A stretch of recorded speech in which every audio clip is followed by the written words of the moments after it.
my name is Maria Kozan. I'm a Polish person from Gdańsk, Poland. And I'm a part of a Gdańsk Association for Phenylketonuria, an association that's been with us for 30 years now, which is quite long. Aside from that, professionally, I'm a medical doctor. I used to specialize in family medicine for some time, and now I'm very much into working in patient advocacy, which is a very important and also personal thing to me, because I strive to improve lives of people with PKU so that we have better outcomes, better opportunities, and no child that is born with PKU has to worry about their future.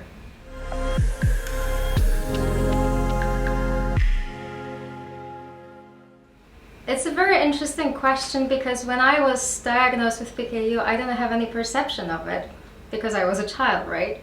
So, so the perception that we have is what we gain from our parents. So that's why there is such a pivotal role in how parents handle the PKU diagnosis, because it directly impacts the way that the child feels about PKU. So obviously first it was the information and the knowledge I got from my parents, who quite rightfully treated it as a very natural thing, as a natural part of myself, for what I'm very thankful, because that's the approach I believe we should take. But then with time it changes, because there comes the moment where we need to take it into our own hands. And this transition period is very sensitive. And it's very important that we understand how to work within it so that we later on in adulthood create a really healthy relationship with the disease, and we find our own motivation and why we want to be healthy people. You know, it always starts with the information we get from our parents as children, right? And then we need to find our own way. And I'm sure it's gonna develop even more the older I get, because I'll face different new challenges, different new issues that I'm gonna have to overcome. And this perspective will shift again into something I don't know yet what it is, to be honest, because it's still to come, but it's a process. So it's a process for all of us that's really important to talk about and consider in treatment.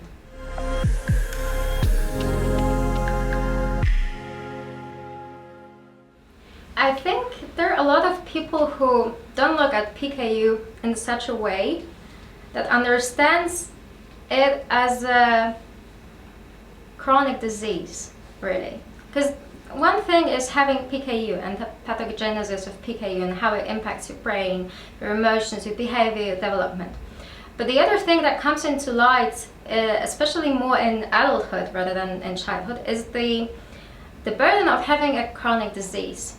It's something you have to live with always. It's always with you, and it will always be with you, because you will never stop having it, because you will have always been diagnosed with PKU, right? And this is something that you know, occupies a certain space in your brain always. It's not a task you can tick off at the end of the day and yeah, it's gone. Yeah, I'm done. It's done. It's something that you always have at the back of your head, and it will always be with you. And I think what is really difficult is to creating that relationship with that disease, with that chronic disease, and the understanding and acceptance of it, so that you can work your way within PKU.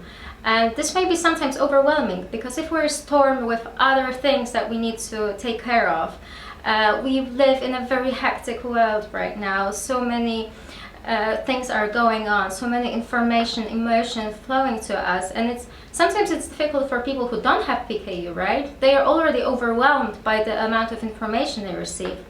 And then people with chronic diseases, not just PKU, but PKU as well, they also have this part of their brain occupied by the diet, the formula, having to, you know, think about the logistics, when to eat, when to drink, do I have my shopping done for PKU, have I ordered, what was my last blood taken, etc., etc.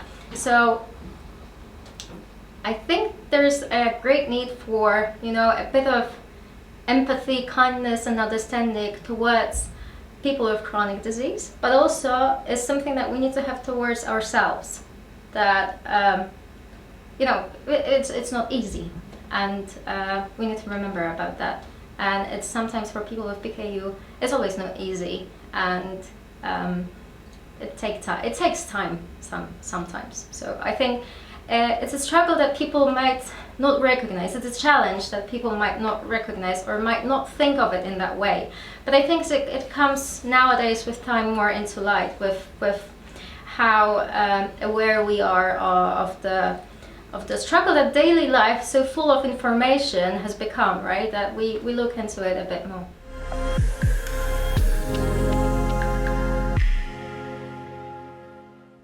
Financial management of PKU is very difficult, especially, I would say, in our country.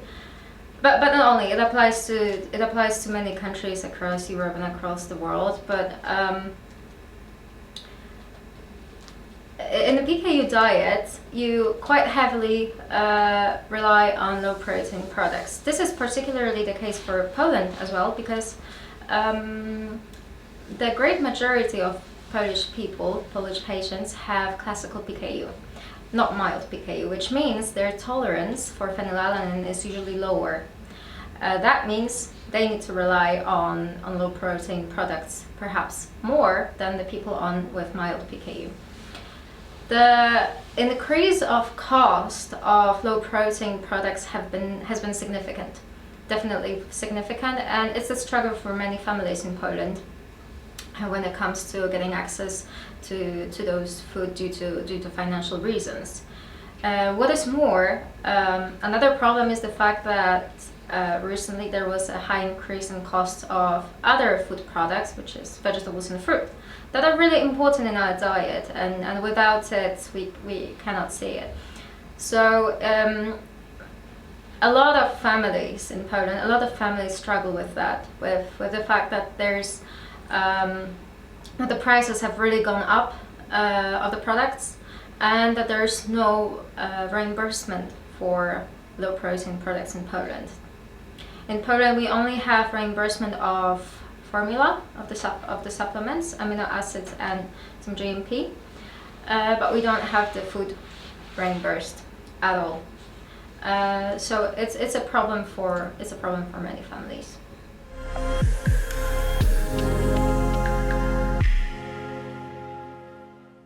I do, a lot of people have problems with it. I think it's a source of anxiety for a lot of people, and I must say that maybe I'm very lucky, but I've never had a problem with it.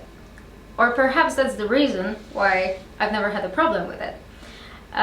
Because I always said it out loud, straight away, in the most natural way. When I order something different, I said, oh yeah, because I cannot really eat too much protein. And then I followed them. If they followed further and asked further questions, I answered. If they didn't, if they stopped at it and accepted that I cannot eat too much protein, they were good. And I know this is not a full answer, and it doesn't give the full idea, but I sort of decided that I'm gonna be very open about it and make it sound like a natural part of me. So it is a natural part of me. And if they see that I'm fine with it, that it's something normal, there's something natural, it's nothing to be afraid of, nothing to judge, it's normal, they're gonna have, I assume they're gonna have the same reaction, that this is not a danger, this is not weird, this is normal and natural, sort of, the mirroring of the approach. And if they asked further questions, if they were interested, I also would, answer, but like step by step, depending on how involved, how they want to get. And that's in the beginning. Of course, for my closest friends, it's they know the different stories and the whole story of it. But I think that's the most important part. That's how to talk about PKU. And sometimes people will tell, oh yeah, but you must feel bad about it. Oh yeah, but it's a pity. And I'm like, well, yeah, it is a pity sometimes, right? That's true. Well, it's not easy, that's right. I mean, I can make it. It's not easy, but I can make it. I just don't make too much of it. It is what it is, in a way, right? It is a struggle. at times, and you know, this is also what I communicate, but you know, I try not to make too much out of it to others people. If we get into a like deeper relationship, right? So if we know each other better, if we are becoming closer and closer friends, this I believe doesn't make such a difference. That it's not as important, you know, to them, because they get to know me as a person, not because of my disease, and that's the most important thing in it all, because it's, you know, I cannot say it's just a diet, because it's not just a diet, it's a struggle. There are many complicated things, etc. But your diet and your PKU doesn't define you. Okay, you're a person. You're not PKU, right? So there's so much more to it, and people want to get to know you because they want to get to know you, not, you know, not PKU, right? So they want to know the you, not the PKU. So that's my take on it, actually, that you just start slow, you give them the truth. If they want to get more information, give them more information, but they should want to, if you're your friends, really close people, they want to get to know you, not the PKU.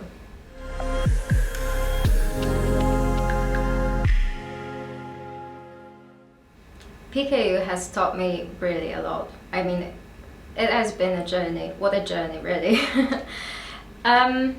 I think that I wouldn't be as an empathic person as I am if I wasn't born with PKU. The experience of, you know, of having a chronic disease and knowing people with other diseases and what people come through is a really important one, especially, you know, in childhood, when all of those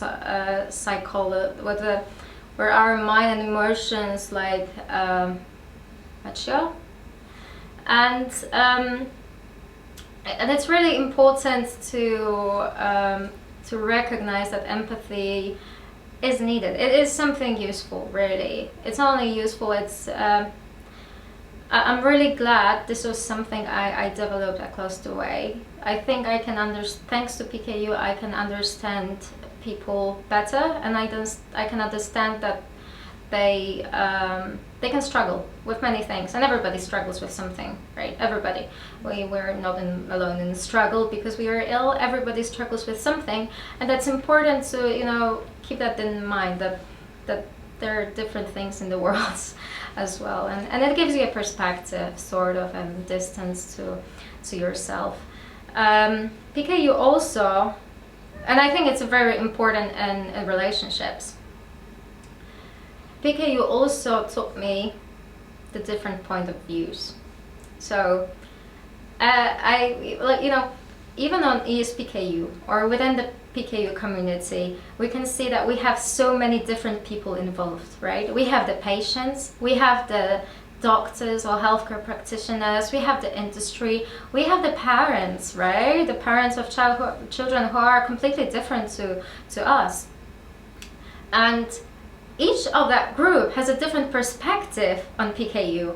Each of that group like talks about different things in relation to PKU, and everybody needs to be heard. Everybody needs to be understood and taken into consideration. And those points of view and those interests very often differ. So this is sort of a very important role to, you know, to bridge that, to be that bridge between those different stakeholders in PKU, I guess. Yeah, to be a bridge between that different voices. But what's essential is that everybody needs to be heard, and it gives you the idea that you can transcribe to your life wherever you want, actually, in business, whatever it is, that you know, everybody has a different point of view. Everybody has a bit of a different role, and they have their own sort of interest, they have their own opinion, and they have their own take. And it's really important to look at an issue, at a problem or a case from those different angles, because each of it can bring value and bring innovation and bring something new. And that applies to life, I guess, in general, not just work. But I think, yeah, PKU has definitely, and you know, being in that environment has definitely taught me that.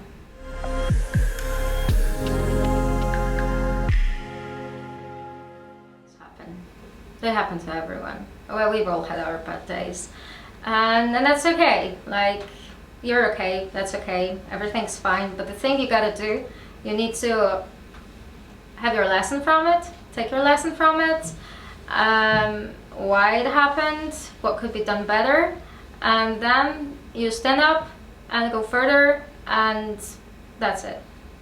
You just, you know, you learn the lesson, and that's it. And don't, you know, dwell on it, don't think about it too much.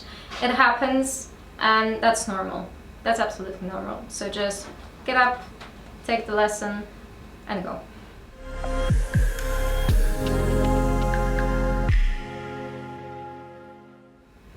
Keeping your Phe levels in the required values, especially at that age, is difficult.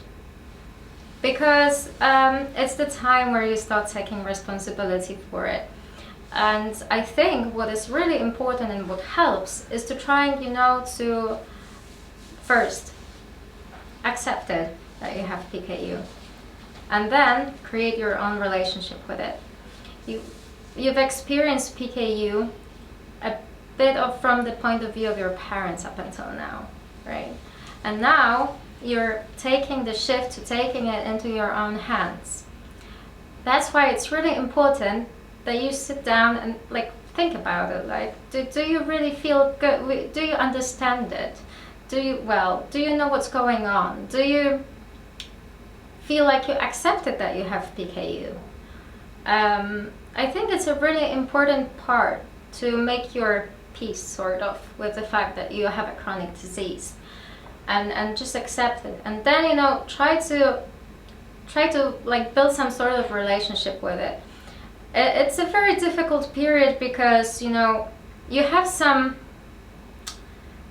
these were your parents who led your treatment so far, and now you're a bit taking the reins. You need to see what feels good for you within what you can. If there are certain shifts in, for instance, where you take your formula, when, how, with what, or how would you like to split your meals, because maybe it has changed. So you need to sort of create your own relationship with the diet and see what works for you, what settlement works best for you. It's great to have a help of your parents because they are experienced, they understand the disease, they know it, they care for you, and they want you to, you know, be healthy and have really good results.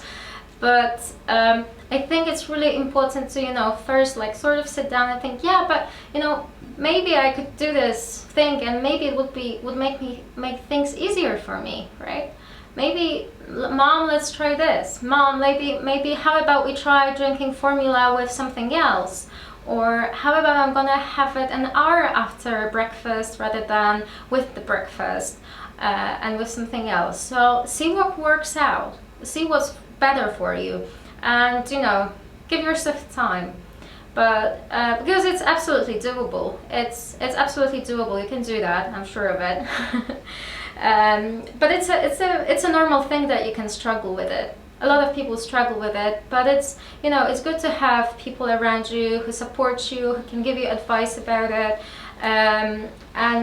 But you know, you need to also think about your relationship with it, because you're going to take the reins and you're going to do it, and we need you to feel as comfortable as you can with it.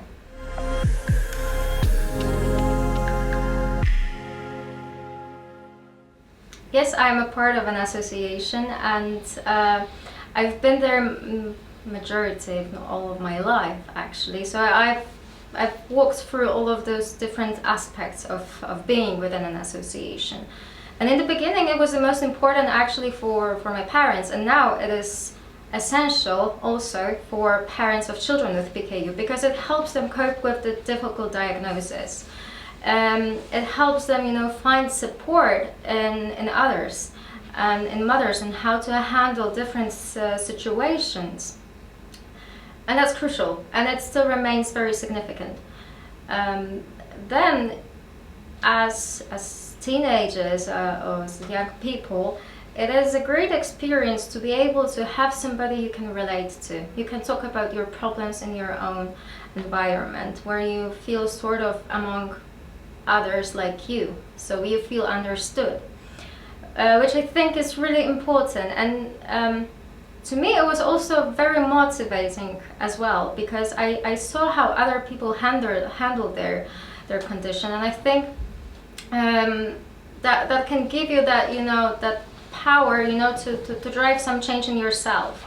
It can be very inspiring, and it's the support that we cannot get anywhere else, actually, you know, from your peers, especially in this very like sensitive age.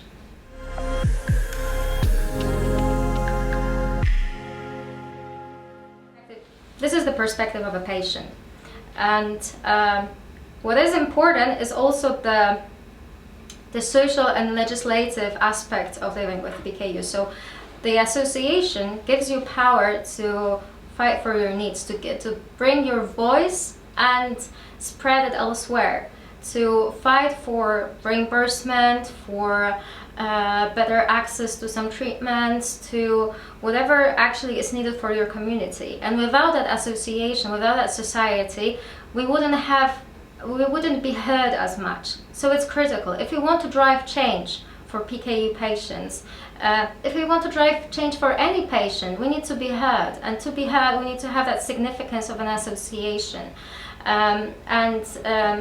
That's why I always encourage everybody, you know, to join and to be part of it, because that's how you can impact the future of your children, actually, and that's how you can drive change. And it's never a work of one person.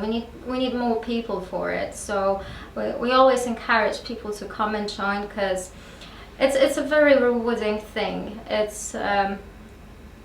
it's really important, and we need to cultivate those associations and societies, because we need to strive for a better life always.